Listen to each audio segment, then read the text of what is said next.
Hello guys, welcome back to another airbrush makeup video. Starting off with my brows, whatever I do to one, I do to the other. My brows do usually come out nice, pero la típica, when I'm recording, they act up on me.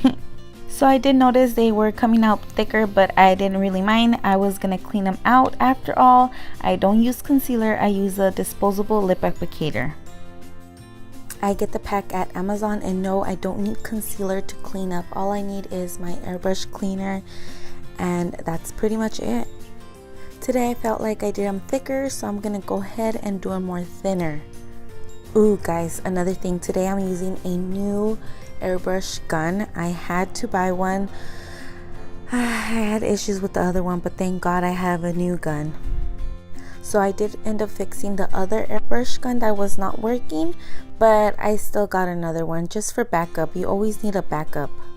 Taking 1 drop of lip coral and 1 drop of champagne, I'm going to be mixing up those two colors.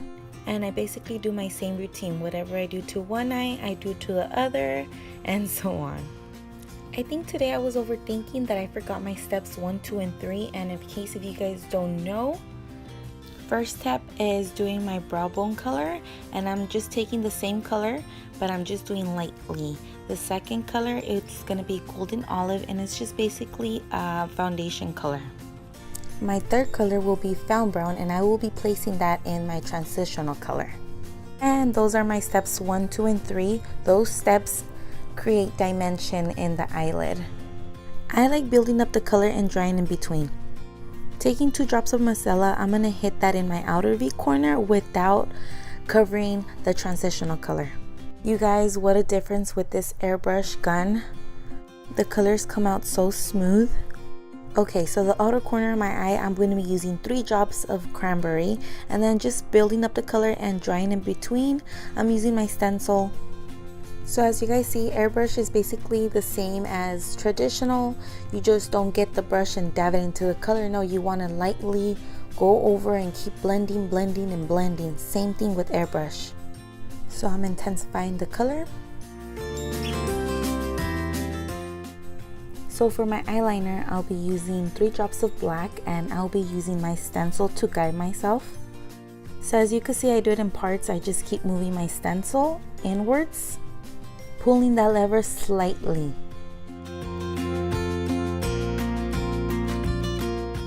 With the same black, I'm going to do it on my lower lash line as well. I know some people that do their waterline, but I pass.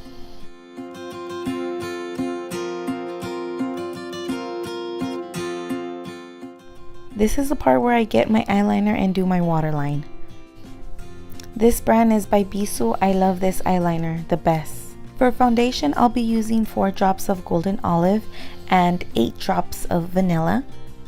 I like my foundation very light. Yes, you could do full coverage or medium. You see how easily I disappeared that pimple? So I only did half so you guys could see what half looks like. See, no foundation and with foundation. Taking 2 drops of dark almond, and I will be doing that on my contour area. So basically I just contour or bronze my cheeks, nothing else. I don't like doing my forehead, me veo más morena. For my followers, you guys know I hardly use blush. This is the time. I'm going to be using 2 drops of dark peach pink and just smiling and just placing that color in.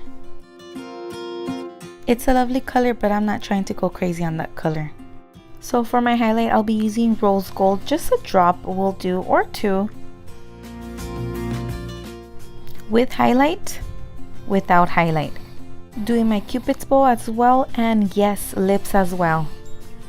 So I did pop on some lashes off camera. These are Ardell Wispies, and guys, tell me this look did come out perfectly nice. I hope you guys enjoyed it as much as I did. Don't forget to like and subscribe to this channel. Bye now.